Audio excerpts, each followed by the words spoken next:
When my grandson Leo arrived at my house that night, something in his face broke my heart before he even said a single word. His eyes were swollen. His cheeks were stained with dried tears. And he was shivering as if he had been cold for hours. He clung to me with a desperation I had never seen in his 9 years of life. It was not the hug of a child seeking comfort. It was the hug of someone who had been abandoned. He whispered against my shoulder, his voice cracking, "Grandma." They ate at an expensive restaurant while I waited in the car hungry for 3 hours. I did not ask questions. I did not need explanations. I took my keys, grabbed my jacket, and walked out of my house with a fury I had not felt in decades. I drove the 20 minutes to my son David's house, with my hands gripping the steering wheel, feeling my blood boiling in my veins. When I arrived, I did not knock on the door. I walked straight in using the key I still had, the same one they had given me years ago, telling me I would always be welcome. What irony! I found them in the living room, relaxed on the sofa, watching television as if nothing had happened. David had a glass of wine in his hand. Caroline, my daughter-in-law. I was eating chocolates from an expensive box that I recognized immediately. They were from that exclusive shop downtown where each piece costs $15. My son looked at me with surprise. But before he could open his mouth, I exploded. I screamed at him, asking how he dared to leave his 9-year-old son locked in a car while they enjoyed a dinner that probably cost more than $200. Caroline put down the chocolates and looked at me with a coldness that froze my blood. There was no guilt in her eyes. There was annoyance. David stood up trying to calm me down, telling me I was exaggerating, that Leo was fine, that it was only a couple of hours. A couple of hours. As if that made it better. As if leaving a hungry and lonely child was acceptable, because it was not 4 or 5 hours. I asked him if he had lost his mind, if he had forgotten what it meant to be a father. Caroline intervened with that sweet and venomous voice she had perfected over the years. "Eleanor, I understand your concern. But this is between us and our son. We do not need you coming into our house to judge us." Something inside me snapped at that moment. It was not just the coldness of her words. It was the way she said it. As if I were a meddler. As if protecting my grandson were a crime. I told her I had every right in the world to judge them when they treated Leo as if he were a nuisance. David turned red with rage.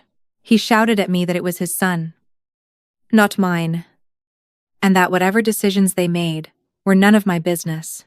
Caroline nodded beside him, arms crossed, with that expression of smugness she had always had. It was then that I understood that this had not been a mistake. It had been intentional. I demanded they explain to me what the hell was going on. David hesitated. But Caroline did not. With a chilling calm, she told me, "Leo needs to learn that soon he will no longer be the center of attention. I am 3 months pregnant, and we want him to get used to the fact that things are going to change." I ran out of air. Pregnant. And her solution to prepare a 9-year-old boy was to leave him alone in a car while they celebrated without him. I asked them if they had lost all humanity. If they really believed that making Leo feel invisible would prepare him to be a good big brother. Caroline shrugged. "It worked with me when my sister was born. My parents taught me that the world does not revolve around me. And now I am a strong and independent person." Strong and independent. Those words made me nauseous. What I saw in front of me was not strength. It was cruelty, disguised as discipline. It was a woman repeating the same damage that was done to her, convinced that this was love. David tried to soften the situation. He told me that maybe they had gone a little too far, that they had planned to bring food to the car for him. But they forgot because they were so excited talking about the baby. They forgot. As if their son were something that can be forgotten between the main course and dessert. I told David that I had raised him better than this. I told him to remember what it was like growing up in our house, where love and attention were never lacking. He looked at me with something that looked like shame for a second. But Caroline pulled him by the arm, and that spark went out. She told me that I had spoiled David, that was why he was now so soft with Leo, and that she was not going to make the same mistake with her children, as if Leo no longer counted, as if the boy she had carried in her arms, the one she had taught to walk, was no longer part of the equation. I warned them that if they did something like that to Leo again, I would take him to live with me. David laughed bitterly and told me I had no legal right. Caroline smiled. It was that smile that convinced me that this was much worse than I imagined. I left that house, knowing that the battle was just beginning. I returned to my home where Leo was waiting for me on the sofa, hugging a cushion, with his eyes fixed on the door. When he saw me, he ran to me and asked if Dad was angry. I stroked his hair and promised him that no one would ever hurt him again. But inside, I felt a terrible fear because I knew my son, and I knew that Caroline had more control over him than I had wanted to admit. The following days were a silent torture. Leo stayed with me without David protesting too much, which seemed suspicious to me. It was as if they were relieved to have him out of the house. Every morning I took him to school, and every afternoon I picked him up, watching how other children ran to their parents while he walked toward me with a smile that did not reach his eyes. One afternoon, while we were doing homework together at the kitchen table, I asked him carefully if this thing about staying in the car had happened before. Leo stopped writing. His fingers tensed around the pencil, and I saw him swallow with difficulty. He did not look at me when he finally spoke. He told me that 3 weeks ago, his parents had gone to the movies without him. They left him at home with the excuse that the movie was for adults. But he saw later on his dad's computer that they had bought tickets for an animated movie, one of those he loves. They bought popcorn, Tande, sodas, and probably spent about $80 on a family outing from which he was deliberately excluded. I felt something twisting in my stomach. I asked him if there was more. Leo nodded, and the words began to flow, like a river that had been held back too long. He told me that a month ago, when it was David and Caroline's wedding anniversary, they went to a luxury hotel for the weekend. Up to there, normal. The strange thing was that they took Leo but left him in the hotel room watching television while they had dinner at the restaurant downstairs, went to the spa, and swam in the pool. The boy spent 2 whole days locked in a hotel room, eating what they brought up from room service, watching the same channels as always. His parents came up only to sleep late at night and left early in the morning. When Leo asked if he could go to the pool with them, Caroline told him they needed couple time, that he was big enough to understand that. My hands were shaking while I listened. I asked him why he hadn't called me, why he didn't tell me anything. Leo lowered his gaze and whispered that Mom Caroline had told him that if he complained to me, he would no longer be able to come visit me, that I was old and didn't need worries, and that children who accused their parents ended up in places where nobody wanted them. Places where nobody wanted them. A 2-year-old woman threatening a 9-year-old boy with total abandonment. I felt a rage so deep that I had to get up from the table and walk to the window so Leo wouldn't see me shaking. I took several deep breaths before turning around. I told him that none of that was his fault, that he had not done anything wrong, and that he could always count on me. Leo began to cry, not with loud sobs, but with those silent tears that are worse, because they mean the child has already learned to suffer in silence. That afternoon, I called my daughter Sarah. I needed to tell her what was happening. I needed someone else in the family to see the madness I was seeing. Sarah listened to me in silence for the first few minutes, but then began to defend David. She told me that maybe I was being too harsh, that raising children was complicated, that Caroline came from a different family, with different methods. I reminded her that leaving a child alone for hours was not a method. It was neglect. Sarah sighed with that condescension that drove me crazy, and said to me, "Mom, David is my brother. I know his flaws, but I know he loves Leo. They are probably just going through a difficult time with the pregnancy. Everything went back to the damn pregnancy. As if expecting another child were justification for emotionally destroying the first one, I asked Sarah if she remembered when David was born. If I had ever made her feel less important, less loved. She stayed silent. She knew the answer. But she didn't want to admit that what David was doing had no excuse. Before hanging up, Sarah warned me not to turn this into a bigger family conflict, that David was already upset with me for confronting him in his house, and that if I kept pushing, I could lose access to Leo completely. Those words haunted me for days. I decided to investigate on my own. I called Leo's teacher, Mrs. Miller, with whom I had spoken many times at school meetings. I asked her if she had noticed anything strange in my grandson's behavior lately. There was a long pause before she answered. She told me that Leo had changed a lot in the last 2 months. Before, he was participative, cheerful, always the first to raise his hand. Now he stayed quiet, drew during recess instead of playing with his friends. And on 2 occasions he had fallen asleep in class. When they asked him if he was okay, he only said he was tired. Mrs. Miller also told me something that broke my heart.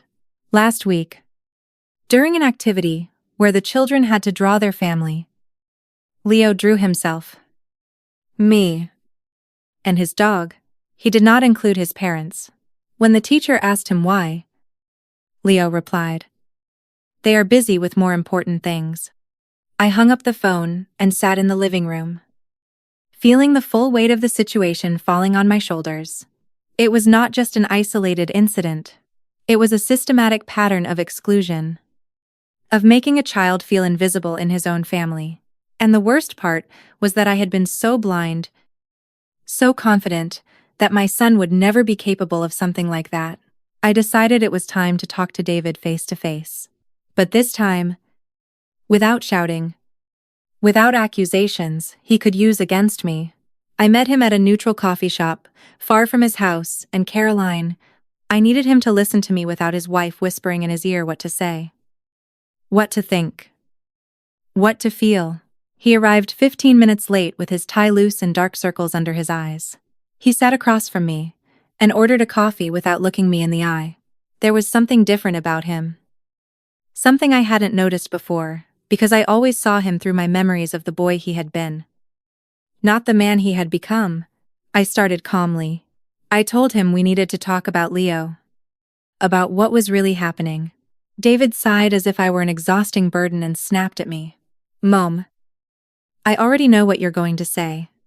I already talked to Caroline, and we agree that you exaggerated everything. Leo is fine. He is just a dramatic child who manipulated you." A dramatic child. Those words hit me like a slap in the face. David shrugged and drank his coffee. Kids exaggerate. Mom, you know that. Leo probably misunderstood the situation. Misunderstood. I took out my phone and showed him the messages Mrs. Miller had sent me that morning, describing Leo's increasingly withdrawn behavior. I showed him the drawing she had photographed for me, where my grandson had drawn himself alone with me and the dog, without his parents. David looked at the image for long seconds, and something crossed his face, something like guilt, but he crushed it quickly. He told me that kids draw weird things all the time, that it meant nothing, that Leo was probably angry that day because they hadn't bought him something he wanted. Each excuse was weaker than the last, but David clung to them as if they were life jackets. I reminded him about the restaurant. The 3 hours in the car. David shook his head. It wasn't 3 hours. Mom, it was like an hour and a half. Maximum 2. And we left him the iPad with unlimited data. He wasn't suffering. He was watching videos. I felt like I was drowning. I asked him if he really didn't see the problem, if he really thought leaving a hungry child in a car was acceptable, as long as his justification was that he had digital entertainment. David rubbed his face with both hands and finally looked at me. Mom, you're going to be a grandmother again. You should be happy for us. Instead, you're turning everything into a drama. Caroline is stressed with the pregnancy. She has constant nausea. She is sensitive. The last thing she needs is for you to attack her. There it was. The real reason. It wasn't about Leo at all. It was about protecting Caroline. Keeping her happy. Ensuring nothing disturbed her perfect pregnancy. I asked him when he had stopped being Leo's father to become only Caroline's husband. David stiffened. He told me I had no right to question his marriage. That Caroline was an excellent mother. And that if I couldn't see it, the problem was mine. I asked him then why an excellent mother would threaten her son with taking away his grandmother if he complained. The color left his face. Caroline would never do that, he said. But his voice was shaking. I explained exactly what Leo had told me. Word for word, David shook his head repeatedly, as if he could erase the truth with that movement. Leo is making things up. Caroline is strict. Yes. But she would never threaten him like that. I asked him if he had ever considered that perhaps he didn't know his wife as well as he thought. That perhaps the woman she was with him was not the same one she was with Leo when no one else was watching. David stood up abruptly. The chair screeched against the floor. Enough. Mom. This is over. Leo can stay with you this week. But next weekend, he comes back home. And if you keep interfering in our decisions as parents, I'm going to have to limit your visits. Limit my visits. The threat hung in the air between us. I stayed seated looking at him. And for the first time in my life, I didn't recognize the man in front of me. This wasn't the boy I had raised. The one who cried when he saw sad movies. The one who rescued bugs to take them out of the house instead of killing them. This was someone who had learned to turn off his empathy to please someone else. He left without saying goodbye. I stayed there with the cold coffee in front of me. Feeling my throat close up, I paid and went out to the street where the noise of traffic hit me like a wave. I walked to my car and sat at the steering wheel without turning it on, trying to process what had just happened. My son had chosen, and he hadn't chosen me. Worse yet, he hadn't chosen Leo. That afternoon, when I picked my grandson up from school, he hugged me tighter than ever. He asked me if Dad was still angry. I lied to him. I told him everything was going to be fine. That Dad just needed time to think. But Leo looked at me with those eyes far too wise for his age and whispered, "You don't have to lie to me, Grandma. I know Dad is always going to choose Mom Caroline." The clarity with which he said it destroyed me. A 9-year-old child shouldn't know that truth about his own father. He shouldn't have already learned that. In the hierarchy of his family, he occupied the last place. When we got home, Leo went straight to the guest room. He had turned it into his temporary space. I heard him close the door with a soft click. He didn't cry. He made no noise. That silence was worse than any crying. I sat in the kitchen and called Sarah again. I needed to make her understand the gravity of all this. But when I told her about my conversation with David, her response left me frozen. "Mom, I think you're blowing everything out of proportion because you have a hard time accepting that David doesn't need you anymore. He has his own family now. His own family. As if Leo weren't part of that family. As if I were jealous instead of worried." I told Sarah she was as blind as her brother and hung up before saying something I would regret. I stayed alone in that kitchen, with the weight of helplessness crushing my chest. I had raised 2 children. I had loved them, protected them, taught them to distinguish right from wrong. And now, one of them was destroying his own son, while the other defended him. That night, I reviewed my finances. If David carried out his threat, if he tried to take Leo from me, I would need a lawyer. Family lawyers charged between $200 and $400 an hour. I had some savings. My pension. The house paid off. I could fight legally, if necessary. But the darkest part of my mind whispered something terrible. What if I lost? What if a judge decided that parental rights were absolute, even when those parents were causing harm? What if Leo ended up trapped in that house, feeling invisible with no one to protect him? I poured myself a glass of water and drank it. Standing by the window, looking at the empty street, The streetlights created yellow puddles on the pavement. There was a storm approaching. I could smell it in the air. I went up to check on Leo. I opened the door carefully and found him asleep, hugging the pillow, as if it were the only solid thing in his world. I went over and adjusted the blanket. On his nightstand, I saw a folded piece of paper. I took it and opened it. It was a letter he had never sent. It said, "Dear Dad, I promise to be better so you love me more than the new baby. I'm going to get better grades. And I won't ask you for things anymore. Just don't forget me. Your son, Leo." The tears I had held back all day finally came out. I sat on the floor next to his bed, with that letter in my hands, and cried in silence for the boy who believed he had to earn the love of his own father. Friday arrived too quickly. David appeared at my door at 6:00 the evening. Punctual, as he had always been for things that suited him. He came alone without Caroline, which seemed cowardly to me. Leo was in his room, packing his suitcase with a painful slowness, as if every garment he folded were a farewell. I opened the door, and David entered without greeting me. He shouted Leo's name, and my grandson appeared in the hallway with his backpack hanging from one shoulder, dragging his feet. He didn't run to hug his father as he used to do before. He stood there, waiting for instructions like a resigned soldier. David ruffled his hair with fake joy. "Ready to go back home? Champ, Mom made your favorite food." Leo nodded without saying anything. I saw how he squeezed the straps of his backpack until his knuckles turned white. Before they could leave, I planted myself in front of David. I told him we needed to establish clear rules.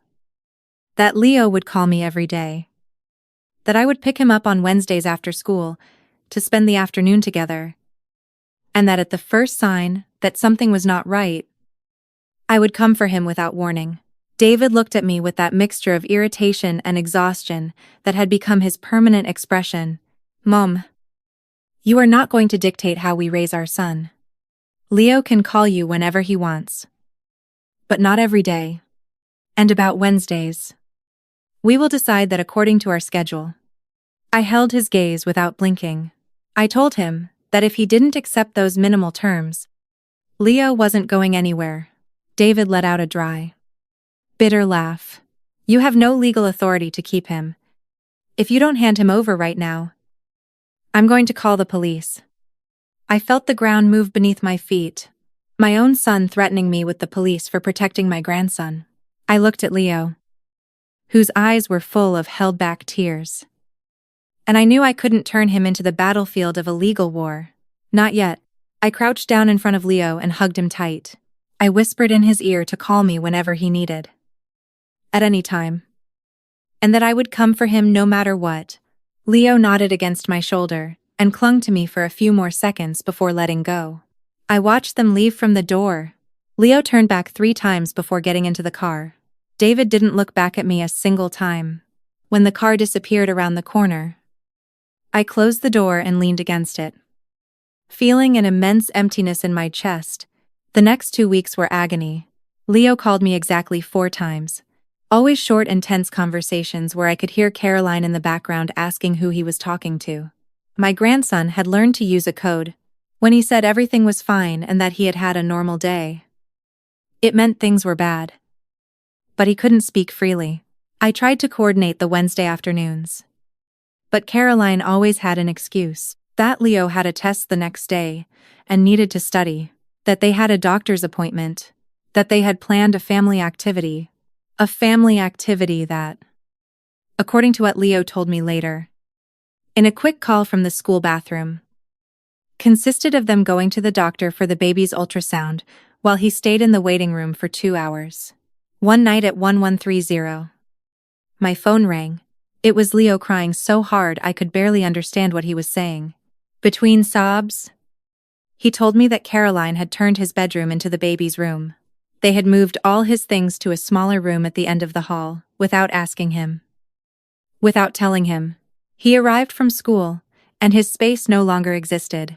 When he protested, Caroline told him the baby needed the big room because she was going to have more things, and that he was big enough to have a small room. David was present, But he said nothing.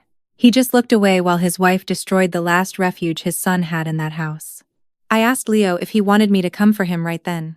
There was a long silence, where I only heard his jagged breathing. Finally, he whispered no. That Dad would get very angry, and things would get worse. He promised me he would hold on until the weekend, when he was supposedly coming to visit me. I hung up and sat in the dark of my bedroom, feeling a helplessness that ate me up inside. My grandson was suffering, and my hands were tied, paralyzed by legal threats and the fear of making things worse. On Saturday, I waited for them to arrive at 10:00 inches the morning, as they had promised. Sure ye. Noon. At 10:00 inches the afternoon, I called David. He sent me straight to voicemail. I wrote him messages. Nothing. I called Sarah, begging her to contact her brother. She told me she had seen him that morning at the supermarket with Caroline buying things for the baby and that they looked happy. At 30 inches the afternoon, David finally replied with a brief message. Something came up. Leo can't go today. Maybe next week. Maybe. As if seeing his grandmother were a privilege they could grant or deny at their convenience, I dialed him immediately. Furious. This time he did answer. I demanded to speak to Leo. David sighed with exasperation and told me that Leo was grounded because he had thrown a tantrum when they told him he couldn't come to see me, that he had screamed and cried like a baby, and that he needed to learn that that behavior was not acceptable. I asked him what he expected a 9-year-old boy to do when they canceled something he had been waiting for all week. David cut me off before I could finish. There is the problem. Mom, you spoil him too much. Caroline is right. You've spoiled him. And now we have to deal with the consequences. Caroline is right. Those 3 words summarized everything. Caroline was always right. Caroline was the wise one. Caroline knew better than anyone how to raise Leo. Despite the fact that the boy was increasingly withdrawn, sadder, more broken, I told David that he was making the worst mistake of his life. That someday Leo was going to grow up and realize that he chose Caroline over him again and again. David laughed. A cold laugh I didn't recognize. Leo will understand when he's a father. He will understand that sometimes you have to make difficult decisions and set boundaries. Boundaries. What a convenient word to justify cruelty. That afternoon I drove to his house anyway. I rang the doorbell for 5 minutes, until finally Caroline opened the door. She was wearing a pale pink silk robe that probably cost more than $300. And her hair was perfectly done, despite it being Saturday. She looked at me with that disdain she had perfected. Eleanor, David told me you would come. Leo is grounded and cannot receive visitors. Please respect our decisions as parents. I asked her since when seeing Grandma was considered a visit that could be prohibited as punishment. Caroline smiled. And that smile had pure poison. Since Grandma decided to turn against us and teach the child that he can manipulate us by crying. I tried to walk past, but she blocked the entrance with her body. Behind her, I could see David on the stairs watching the scene but without moving. I shouted at him to come down to talk to me like a man. He stood there like a spectator of his own life. Caroline slammed the door in my face. Literally. The bang resonated in my ears, while I stood there on the porch like a fool. I knocked again. No one opened. I shouted Leo's name. Nothing. I pounded on the door with my fists, until my hands hurt. A neighbor came out of the house next door and asked me if everything was okay. I had to swallow the humiliation and tell her yes. That it was just a family misunderstanding. She looked at me with pity before going back inside. I returned to my car and sat there, looking at that house where my grandson was trapped with people who were destroying him piece by piece. I saw a curtain move on the 2nd floor. It was the window of what had been Leo's room. Now, it was the room of the baby who hadn't even been born, while my grandson had been relegated to a forgotten space. I started the car feeling something new growing inside me. It was no longer just worry or fear. It was determination. A cold and clear certainty that this was not going to stay like this. If David and Caroline wanted war, they were going to get it. But this time, I was going to fight with the right weapons. I drove straight to the law firm I had researched the week before. It was Saturday. But the lawyer, a woman named Kate Bennett, had agreed to meet with me in her office. When I told her the whole story, every detail, every incident, every desperate call from Leo, she took notes without interrupting me. When I finished, she looked at me over her glasses. Eleanor, what you are describing to me is emotional neglect and possibly psychological abuse. But I need you to understand something. Fighting for custody of a grandchild when the parents are alive and haven't been declared unfit is extremely difficult. I asked her what she needed then. Kate leaned back in her chair and began to explain to me. Kate explained that we would need to document everything. Calls, message, testimony from the teacher, medical records. If Leo showed signs of anxiety or depression, any evidence that demonstrated a pattern of neglect. She told me the process could take months. Cost between $8,000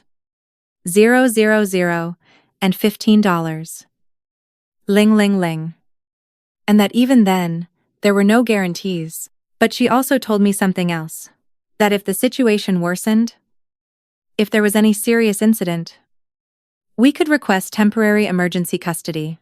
Those words stayed etched in my mind while I signed the representation contract and handed her a check for $3,000 as a retainer. I left that office with a plan, but also with a knot in my stomach. I was suing my own son, the woman who had brought him into the world, who had spent nights awake taking care of him when he was sick, who had worked 2 jobs to give him a good education, was now taking him to court. The following days were a hell of silence. David didn't answer my messages. Leo stopped calling completely. Sarah left me a voicemail where she told me with a trembling voice that David had told her about the lawyer and that he was devastated. How could I do that to my own son? That I was destroying the family. Destroying the family. As if the family weren't already destroyed. As if Leo didn't matter in that equation. Tuesday afternoon. I received a call from the school. It was Mrs. Miller, and her voice sounded worried. She told me that Leo had had a breakdown during physical education class. He had started crying for no apparent reason and couldn't calm down. The school nurse had to call his parents, but neither answered. I was the secondary emergency contact. I arrived at the school in 15 minutes. I found Leo in the nurse's office sitting on a cot with red and swollen eyes, hugging his knees. When he saw me, something inside him broke completely. He threw himself into my arms, crying with a desperation that broke my heart. Between sobs, he told me what had happened. That morning, before going to school, he had heard Caroline and David talking in the kitchen. Caroline was saying that when the baby was born, they would need the help of a full-time nanny, someone who would stay in the house. For that, they were going to need Leo's room, too. So, they were considering sending him to a boarding school. A boarding school. My 9-year-old grandson sent away from his home because there was no space for him in his parents' life. David had said that maybe it was too drastic.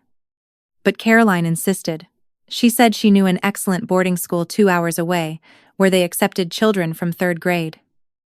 That Leo could come home 1 weekend a month. And that would teach him independence and discipline. Leo had stood frozen on the stairs, listening to how his parents planned his exile. He had gone to school carrying that weight on his child's shoulders. And when, in PE, the teacher asked them to run, something in him simply gave way. He stopped in the middle of the field and began to cry, unable to contain all the accumulated pain anymore. The nurse, Mrs. Patricia, looked at me with eyes full of compassion. She told me in a low voice that this was not normal, that a child of that age shouldn't be under so much emotional stress.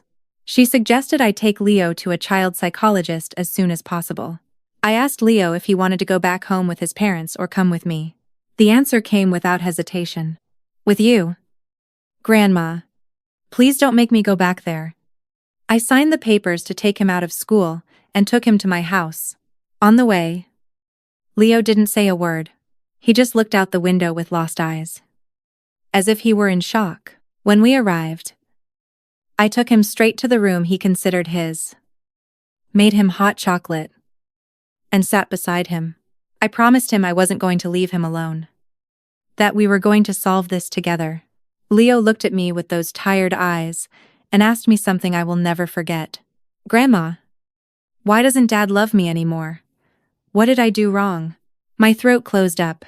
I told him he hadn't done anything wrong, that sometimes adults get lost and make wrong decisions, but that had nothing to do with him, that he was perfect just as he was. Leo nodded, but I could see in his face that he didn't quite believe me. That night, after Leo fell asleep, exhausted from so much crying, I called Kate. I told her what had happened, and she told me to document everything. The call from the school, the nurse's testimony, Leo's emotional state. She told me this could be enough to request temporary emergency custody. At 10 at night, David appeared at my door. He didn't knock. He used his old key and entered like a hurricane, shouting my name. I found him in the living room, his face red with fury. He demanded I return his son immediately. I told him calmly that Leo was asleep, and I didn't intend to wake him. David advanced toward the stairs, but I stood in his way.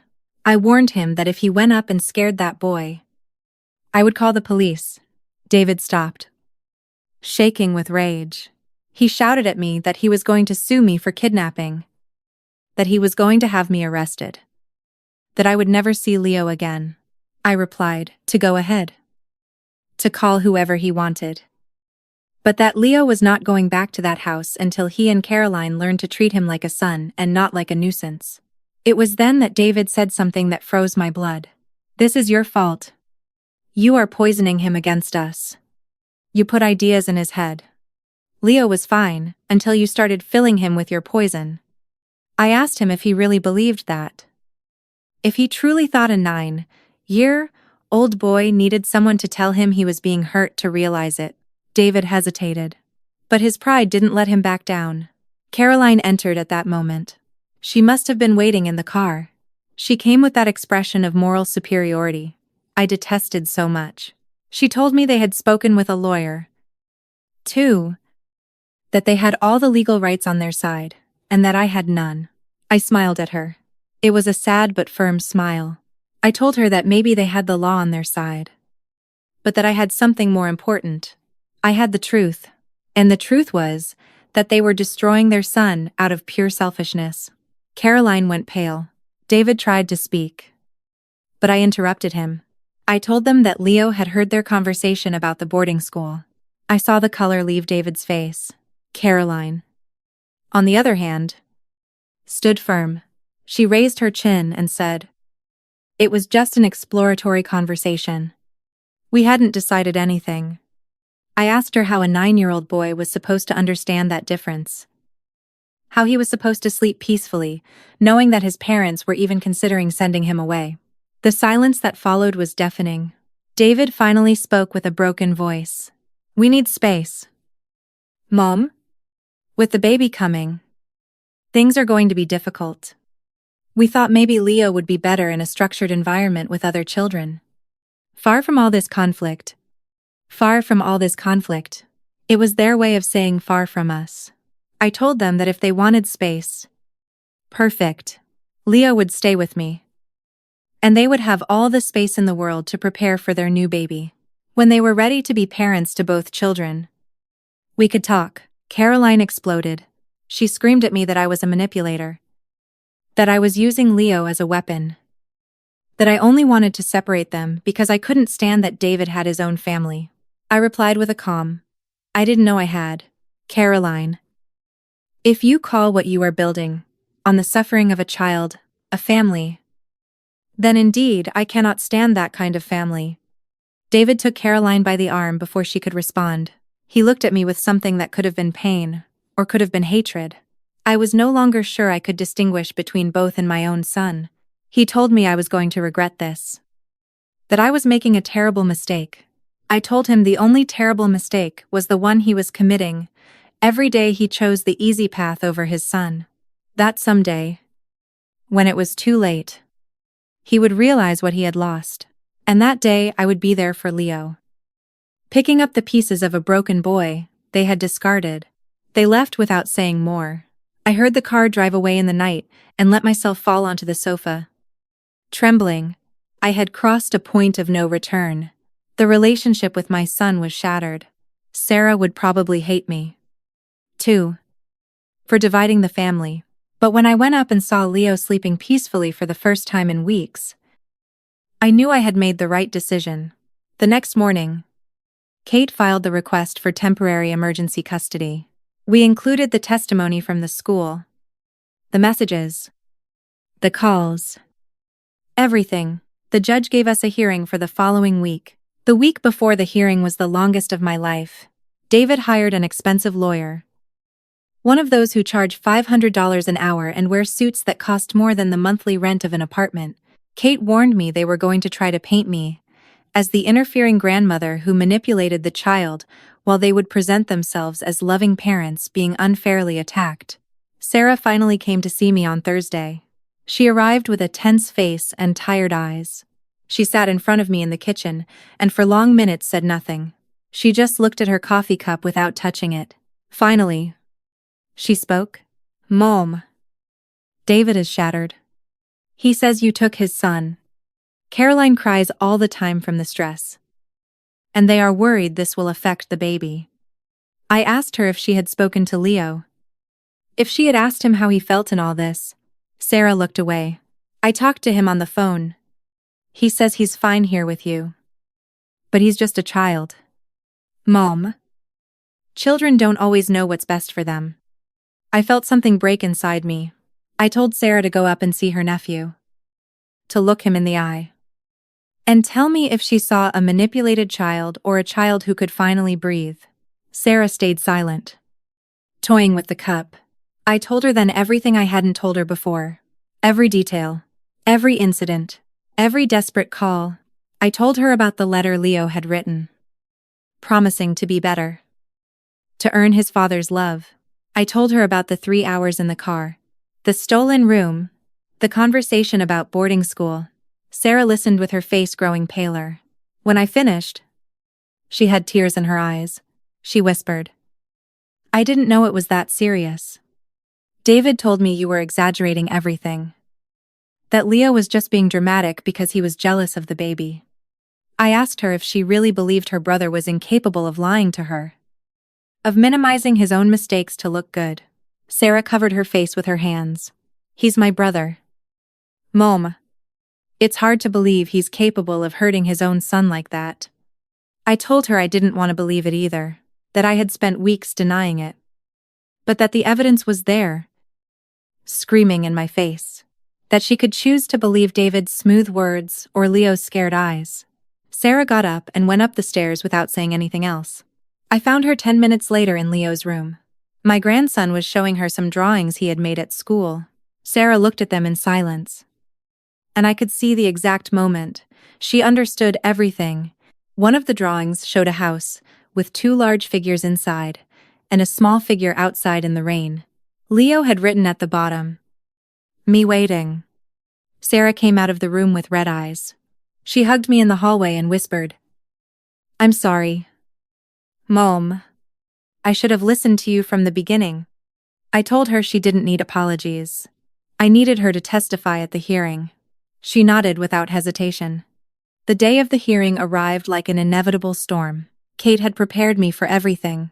The difficult questions, the accusations, the attempts to make me look like the villain, but nothing prepared me to see David enter that room with Caroline on his arm, both dressed as if for a wedding. Her belly of 5 months, perfectly accentuated by a cream-colored dress that must have cost more than $400. Their lawyer, a man named Mr.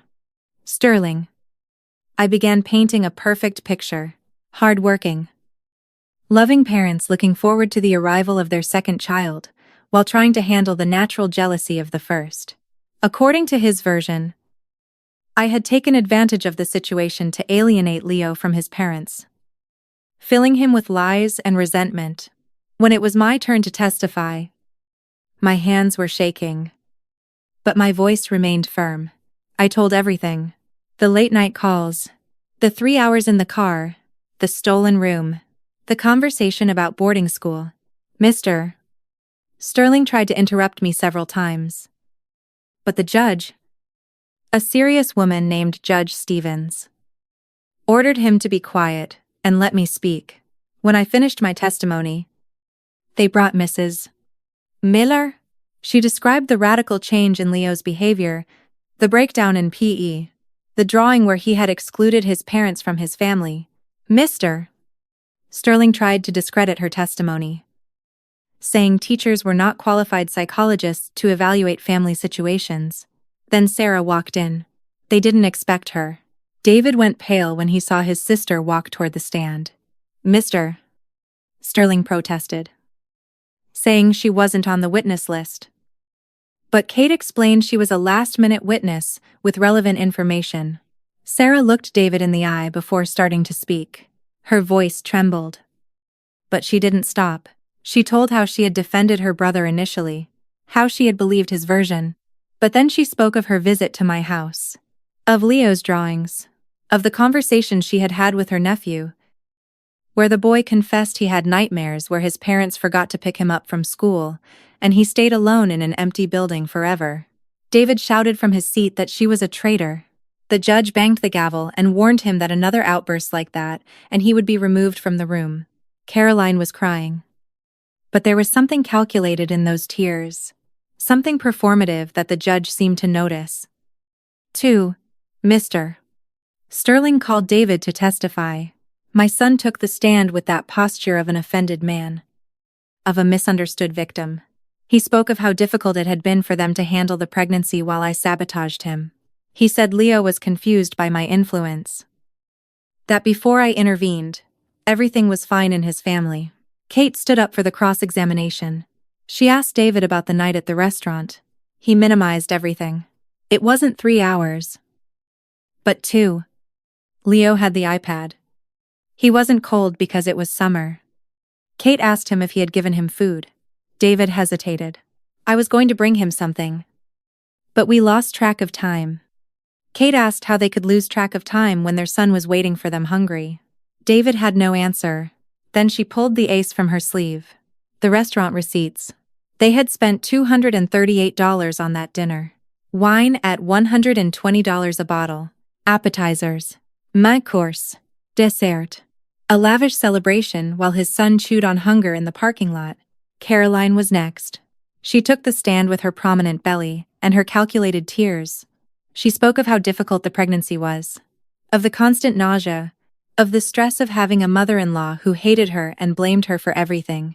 She said she loved Leo as if he were her own son, that everything they did was for his own good.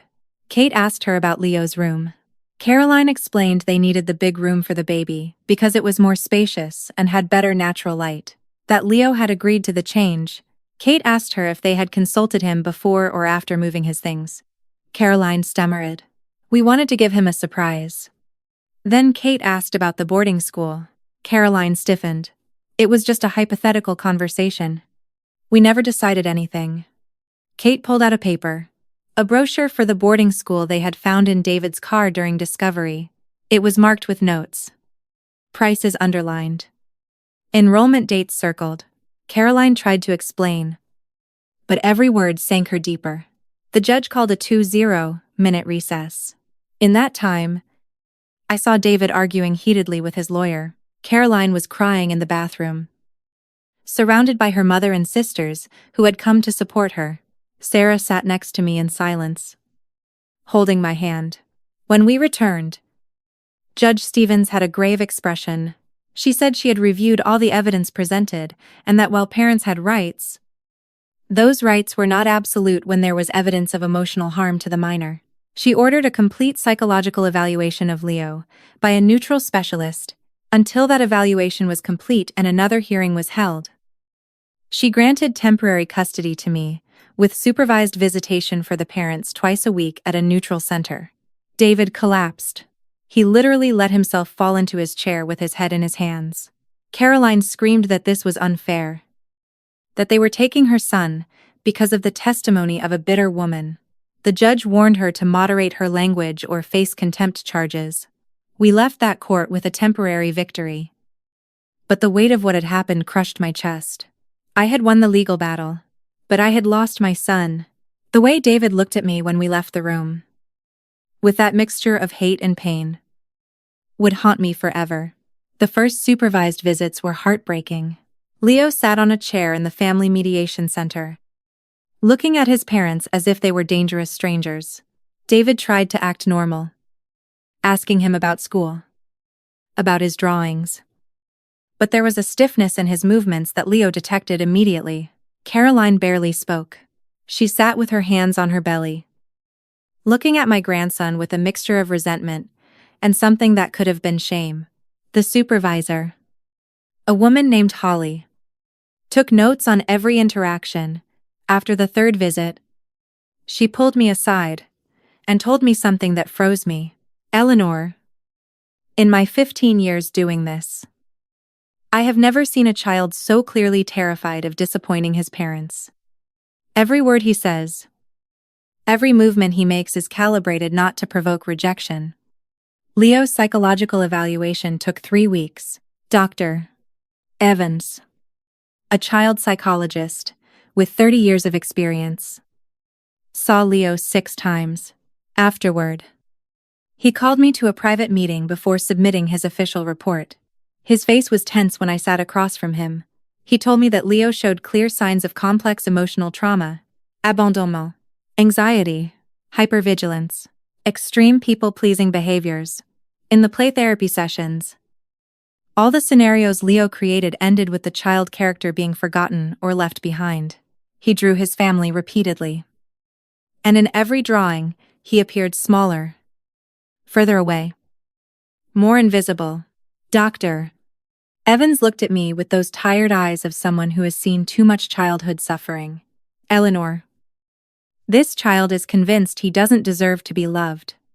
At 9 years old, he has already internalized that his existence is a problem his parents need to solve. I left that office and had to sit in my car for 20 minutes before I could drive. I cried until I had no tears left, and then I cried some more. My grandson, that bright and sweet boy, had been reduced to a set of emotional survival mechanisms. Dr. Evans's report was devastating for David and Caroline. He recommended intensive family therapy, continuing custody with the grandmother, and expanding visits only gradually, according to progress in therapy. The next hearing was scheduled for 2 months later, but then everything changed. One night, 3 weeks after the first hearing, I received a call from Sarah at 2:00 inches the morning. She was crying so hard I could barely understand her. Between sobs, she managed to tell me, "Mom, Caroline is in the hospital. She lost the baby." The world stopped.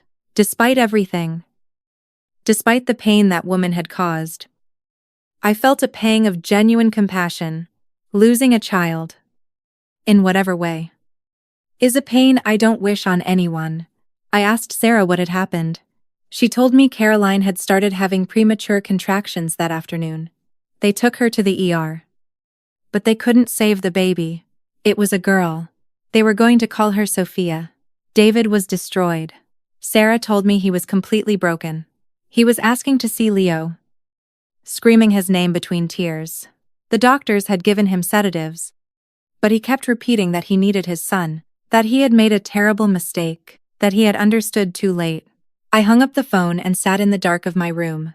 Part of me, the part that had been David's mother for 38 years, wanted to run to the hospital and hug him. But another part, the part that had seen Leo break little by little, remained cautious.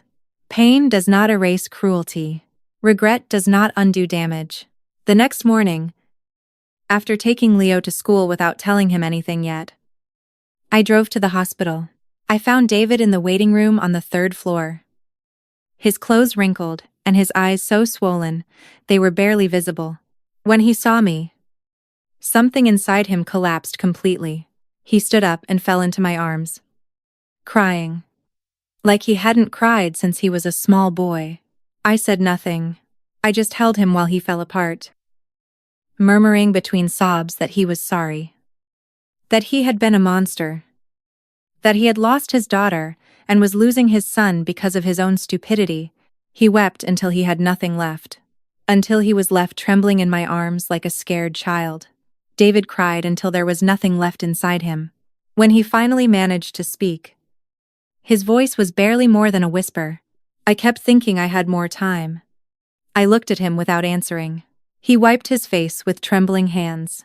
I thought after the baby was born, everything would settle down. I thought Leo would understand. Caroline kept saying he just needed to adjust. He buried his face in his palms again. But when they told me Sophia was gone, the only thing I could think about was Leo. His shoulders shook. I realized I already lost one child long before last night.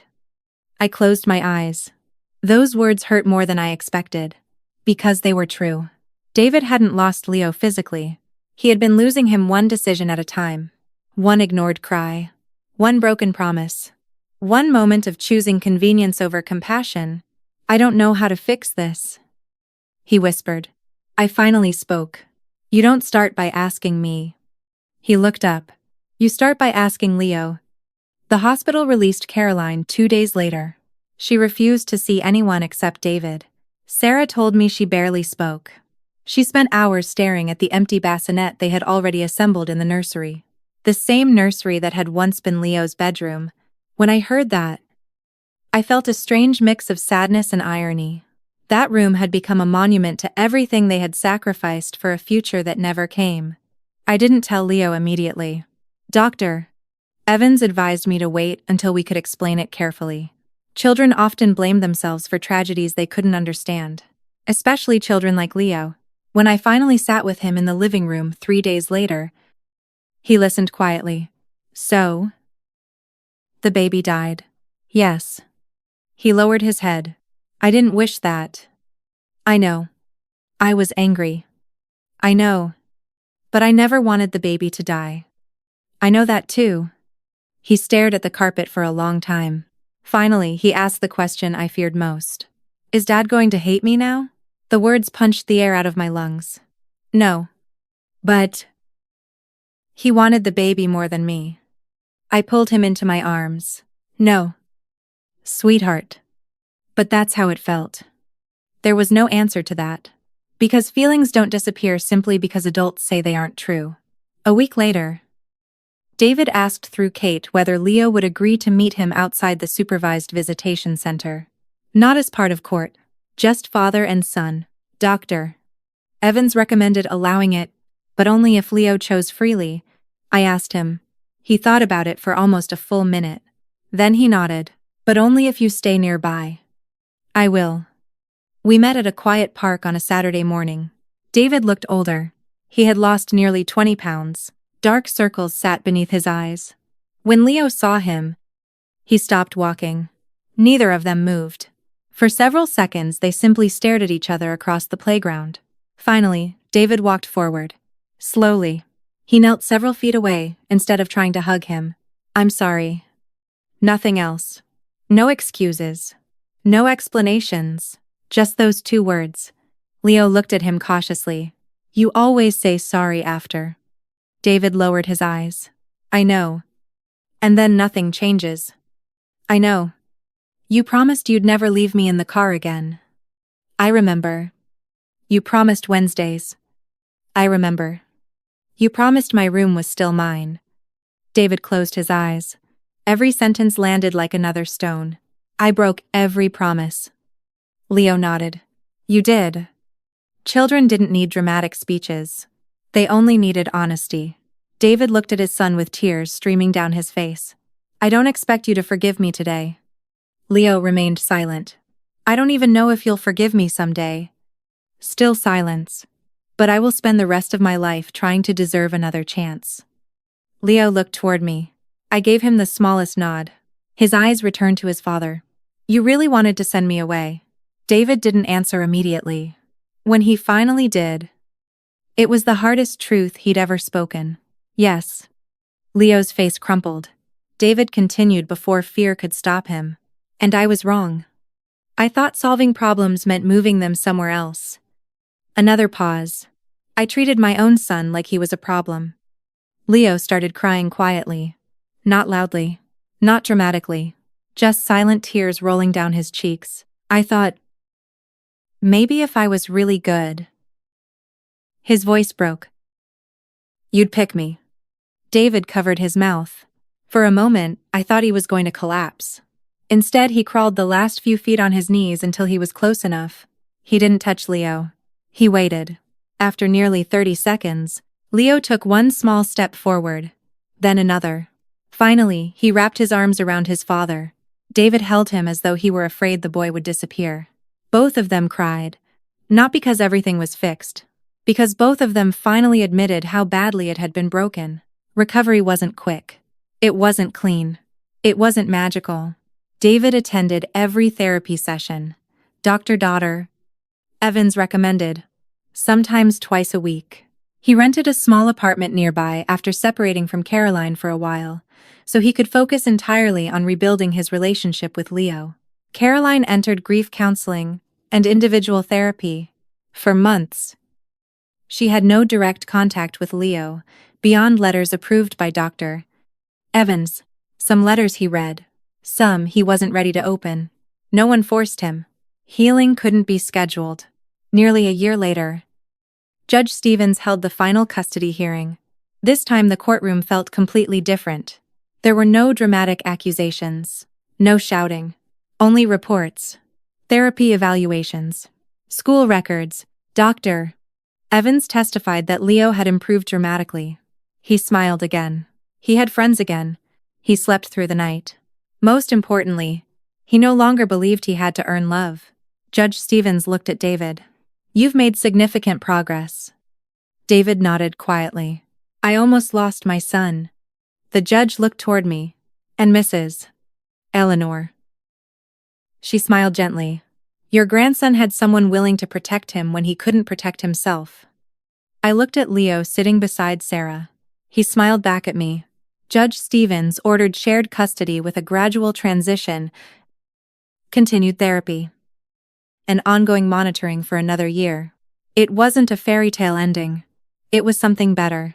A realistic one. Love hadn't erased the damage. Accountability had begun repairing it. Last Christmas, Leo helped me decorate my tree, halfway through hanging ornaments. He suddenly looked at me. Grandma. Yes. Thank you for believing me. I felt tears fill my eyes. I'll always believe you. He smiled. Then he placed a small handmade ornament near the top of the tree. It was a drawing of our family. This time, there were 4 people. Me, Leo, Sarah, and David. No one stood outside the house. No one waited in the rain. For the first time in a very long while, everyone was finally inside together.